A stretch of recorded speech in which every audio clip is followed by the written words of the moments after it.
In this video, we'll be taking a look at 2 college football games happening on December 29, 2023, and providing you with free team picks and total picks for each one of those games, so 4 picks in total. Welcome back to Cash Out Sports. Let's dive right into it. Oh, and don't forget to subscribe and to click the bell icon to get notified as soon as these videos get released, so that you have more time to plan out your bets as we provide these videos on a daily basis. I can guarantee that you'll have all the important information that you'll need on these 2 college football games after fully watching this video. One more thing before we start: if you would like to gain access to our best exclusive sports picks to take your journey to the next level, then check out our Patreon in the link down below, where we offer our best single picks, parlay picks, and much more. Now let's get started.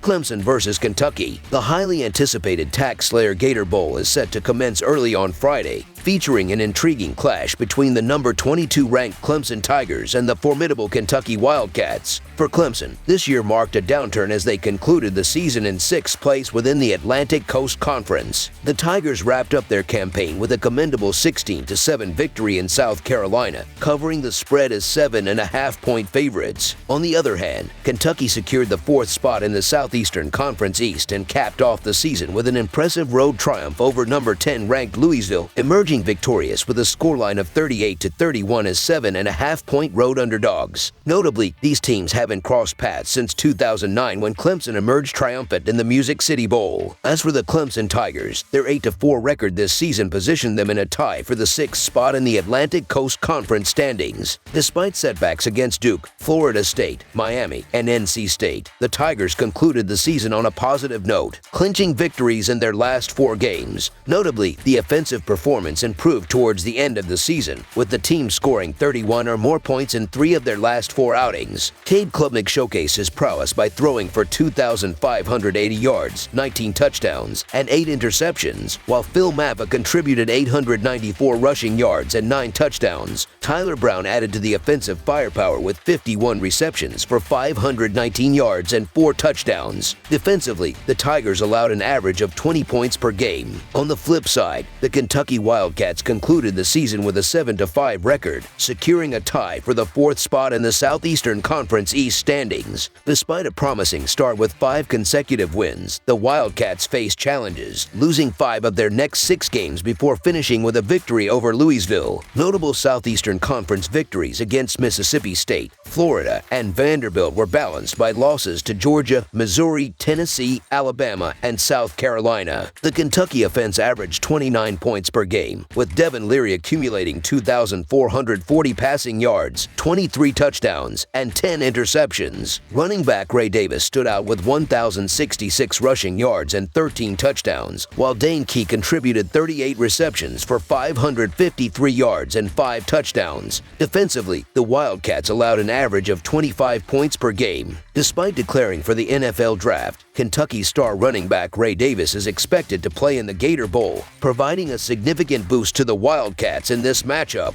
Davis, a 1,000-yard rusher with 20 touchdowns this season, serves as a focal point for the Kentucky offense. The Tigers, on the other hand, are set to face challenges with the absence of 5 defensive starters, including standout linebacker Jeremiah Trotter Jr. Kentucky boasts the 11th ranking in rushing explosiveness, supported by a fully healthy offensive line that stands among the top 50 in tackles for loss allowed. While both teams exhibited solid defensive performances during the regular season, the Wildcats displayed vulnerabilities against the pass, ranking 91st in passing efficiency defense. The projected weather conditions, with 13 miles per hour winds and gusts up to 29 miles per hour, along with a chance of rain, suggest a reliance on the running game for Clemson. Kentucky, known for its defensive prowess against the run, limiting opponents to 113.9 rush yards per game, is well equipped to handle the challenge. Kentucky's experience in the Southeastern Conference against top-tier competition, including wins over number 22 Florida and number 10 Louisville, adds to their confidence. With numerous key players participating and a more focused mindset, Kentucky Wildcats to cover the spread as underdogs emerge as our full game side pick in this Gator Bowl matchup. Clemson's offensive dynamics present an intriguing narrative this season, characterized by the sixth highest number of plays per game but a modest ranking of 56th in scoring. The paradox of running numerous plays without commensurate scoring raises questions about the team's offensive efficiency. Cade Klubnik, still evolving as a high-caliber quarterback, faces the challenge of confronting a Mark Stoops-led Kentucky side known for its reliance on a robust defense. Drawing a parallel between these teams, both faced South Carolina in late-season matchups. Clemson secured a road victory with a 16-7 scoreline, while Kentucky suffered a 17-14 defeat on the road. Anticipating a defensive battle and considering the limited offensive playmakers on both sides, the expectation is for numerous drives to stall in the red zone. Thus, under the projected total emerges as the preferred choice as our full game total pick. Notre Dame versus Oregon State. College bowl season is currently in full swing, featuring an intriguing matchup between mid-major programs hailing from the Pac-12 and one of the nation's remaining independents. This clash unfolds as the number 19 Oregon State Beavers square off against the number 16 Notre Dame Fighting Irish in the Tony the Tiger Sun Bowl on a Friday afternoon. Concluding their regular season with an 8-4 record, the Beavers faced a setback in their final game on November 24th, suffering a 31-7 defeat at the hands of number 6 Oregon while failing to cover the 13-point underdog line. On the other side, Notre Dame closed their regular season with a 9-3 mark, dominating Stanford 56-23 in their final game on November 25th and covering the 26-point favorite line. In the historical series between these teams, the Beavers have secured victories in both meetings, the most recent being a 38-21 triumph in the Inside.com Bowl on December 28, 2004 in Phoenix. As Oregon State boasts a commendable season with 8 victories, a notable shift is anticipated with the introduction of Ben Gudbranson as the new starting quarterback.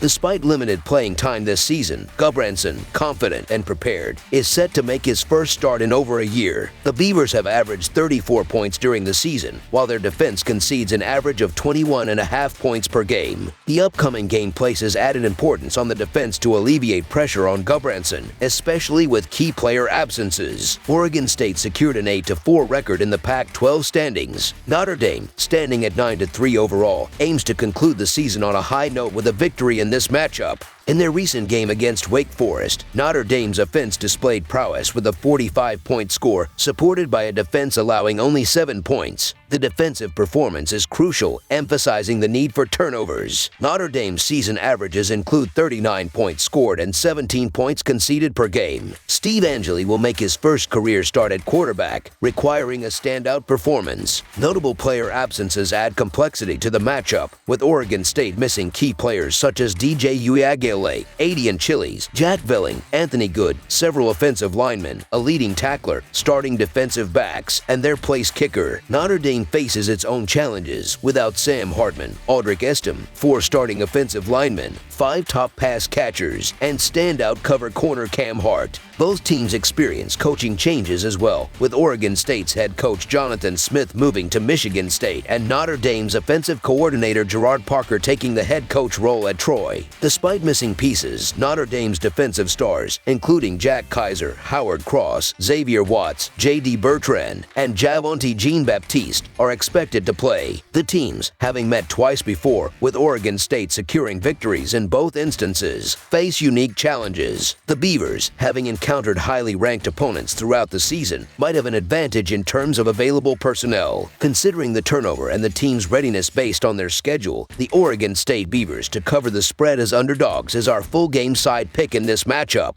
The total for the game has experienced a nearly 5-point decrease from the opening, influenced by premier players opting out. Despite Notre Dame's recent trend of high-scoring games, the absence of NFL-ready players and raw backups may impact their offensive performance. Limited playtime for many players on both teams further complicates the offensive dynamics. Oregon State, with a balanced record of total points in their 12 games, faces a Notre Dame team that went over the total in 8 of their regular season games. The defensive strength of nearly full-strength Notre Dame is expected to limit the inexperienced Beaver offense. Oregon State, while not matching Notre Dame's defensive prowess, is adept at preventing explosive plays and finishing drives. Given the significant turnover in rosters and coaching staffs, uncertainties surround the point-scoring potential in this game. Notably, Notre Dame's defensive achievements in limiting scoring opportunities contribute to the uncertainty. Despite defensive absences on both sides, the offensive challenges may hinder scoring opportunities. Therefore, opting for under the projected total is our recommended full game total pick.